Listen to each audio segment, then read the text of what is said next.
सिर्फ भगवान श्री राम और रावण के युद्ध की कहानी नहीं है। इसमें कई महत्वपूर्ण चरित्र का वर्णन मिलता है, जिसने लंकापति रावण का पुत्र मेघनाथ और मेघनाथ की पत्नी सुलोचना भी शामिल हैं। मित्रों, मेघनाथ का नाम इंद्रजीत था। दोनों नाम उसको पराक्रम और बहादुरी के लिए दिए गए थे। जब उसने जन्म लिया तो वह बाकी बच्चों की तरह रोया नहीं, बल्कि शेर की तरह दहाड़ रहा था। उसने स्वयं ब्रह्मा जी से वरदान लिया था कि वह किसी भी युद्ध में जाने से पहले अगर अपनी कुलदेवी ने कोनिया भला के मंदिर में जाकर यज्ञ पूर्ण करेगा तो उसे युद्ध में कोई नहीं हरा पाएगा। वह एक ऐसा महारथी था जिसने स्वयं नारायण रूपी श्री राम और लक्ष्मण को अपने नाग फांस वस्त्र में बांधकर शत्रु सेवा में हाहाकार मचा दिया था। जी हां मित्रों, हम बात कर रहे हैं पर जीत पाने वाले इंद्रजीत की, यानी कि मेघनाथ की। मित्रों, ये तो हम सभी जानते हैं कि राम और रावण के बीच युद्ध में लक्ष्मण ने मेघनाथ का वध किया था। लक्ष्मण ने अपने बाण से मेघनाथ का सिर धड़ से अलग कर दिया था, लेकिन सुलोचना के शब्दों में इतनी ताकत थी कि मेघनाथ का कटा हुआ सर भी जोर जोर से हंसने लगा था। मित्रों, क्या है सुलोचना और मेघनाथ की पूरी कहानी? अगर आप जानना चाहते हैं तो इस वीडियो को हमारे साथ अंत तक जरूर देखिएगा। सुलोचना मेघनाथ की पत्नी व भगवान विष्णु के शेषनाग वासुकी की पुत्री थी। चूंकि लक्ष्मण शेषनाग के ही अवतार थे, इसलिए वे सुलोचना के पिता व मेघनाथ के ससुर लगते थे। सुलोचना को नाग कन्या कहा जाता था व कुछ पुस्तकों के अनुसार उसका नाम प्रमीला भी बताया गया है। युद्ध भूमि में जब मेघनाथ लक्ष्मण के हाथों वीरगति को प्राप्त हो गया था, तब सुलोचना अपने पति के शरीर के साथ सती हो गई थी। तीसरी बार युद्ध में जाते समय मेघनाथ को यह ज्ञात हो गया था कि श्री राम व लक्ष्मण कोई साधारण मानव नहीं अपितु स्वयं नारायण का रूप है, तो वह अपने माता पिता व सुलोचना से अंतिम बार मिलने आया।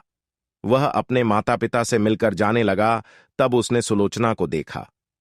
सुलोचना से वह इसलिए नहीं मिलना चाहता था क्योंकि उसे लग रहा था कि कहीं सुलोचना के आंसू देखकर वह भी भावुक हो जाएगा व युद्ध में कमजोर पड़ जाएगा, किंतु जब उसने सुलोचना का चेहरा देखा तो अचंभित रह गया। सुलोचना के आंख में एक भी आंसू नहीं था तथा वह अपने पति को गर्व से देख रही थी। हालांकि उसे भी पता था कि आज उसका अपने पति के साथ अंतिम मिलन है, लेकिन एक पतिव्रता व कर्तव्यनिष्ठ नारी होने के कारण उसने अपने पति को युद्ध में जाने से पूर्व उनके कर्तव्य में उनका साथ दिया। वह अपनी आंख से एक भी आंसू नहीं गिरने दिया। जब लक्ष्मण मेघनाथ का वध करने का समय आया, तब भगवान श्री राम ने लक्ष्मण से कहा कि सुलोचना एक पतिव्रता नारी है, इसलिए मेघनाथ का मस्तक भूमि पर ना गिरे। इसलिए जब लक्ष्मण ने मेघनाथ का मस्तिष्क काटकर धड़ से अलग कर दिया तो उसे श्री राम के चरणों में रख दिया। भगवान श्री राम लंका व सुलोचना को यह बता देना चाहते थे कि युद्ध में मेघनाथ वीर गति को प्राप्त हो चुका है। इसी उद्देश्य से उन्होंने मेघनाथ की दाहिनी भुजा को काटकर धनुष बाण से सुलोचना के पास पहुंचा दिया। जब सुलोचना ने मेघनाथ की भुजा देखी तो उसे अपनी आंखों पर विश्वास नहीं हुआ। उसने उस भुजा से युद्ध का सारा वृतांत लिखने को कहा। उसके बाद एक कलम की सहायता से मेघनाथ की भुजा ने युद्ध में घटित हुई हर घटना का वृतांत सुलोचना को लिखकर बता दिया। इसके बाद सुलोचना अपने पति की भुजा लेकर रावण के पास पहुंची। वो उनसे अपने पति के साथ सती होने की आज्ञा मांगी। रावण ने उसे यह आज्ञा दे दी, किंतु पति के सिर के बिना वह सती नहीं हो सकती थी। इसलिए उसने रावण से मेघनाथ के धड़ की मांग की, किंतु रावण ने शत्रु के सामने याचना करने से मना कर दिया। राम एक मर्यादा पुरुषोत्तम पुरुष थे। उनकी सेना में ऐसे अनेक धर्मात्मा थे, इसलिए उसने सुलोचना को स्वयं श्री राम के पास जाकर मेघनाथ का मस्तिष्क लेकर आने की आज्ञा दे दी। सुलोचना लंका नरेश से आज्ञा पाकर श्री राम की कुटिया की ओर प्रस्थान कर गई। जब सुलोचना भगवान श्री राम के पास पहुंची तो श्री राम और उनकी सेना के द्वारा उनका उचित आदर सम्मान किया गया व श्री राम ने उनकी प्रशंसा की। सुलोचना ने भगवान को प्रणाम किया। वह अपने पति का मस्तिष्क मांगा। श्री राम ने भी बिना देरी किए महाराज सुग्रीव को मेघनाथ का सिर लाने को कहा, किंतु सभी के मन में यह आशंका थी कि आखिर सुलोचना को यह सब कैसे ज्ञात हुआ। तब सुलोचना ने मेघनाथ की भुजा के द्वारा उसे सब बता देने की बात बताई।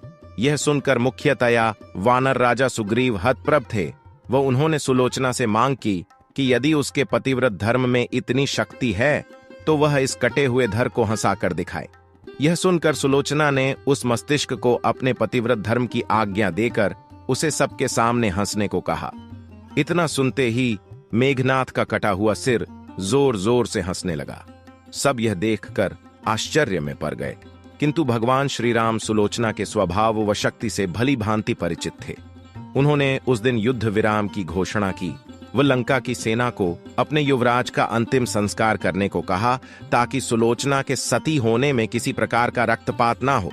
इसलिए उस दिन कोई युद्ध नहीं हुआ था। अपने पति का कटा हुआ सिर लेकर सुलोचना लंका आ गई व समुद्र किनारे सभी मृत सैनिकों व मेघनाथ की अर्थी सजा गई। सुलोचना धधकती अग्नि में अपने पति का सिर लेकर बैठ गई वह सभी के सामने सती हो गई।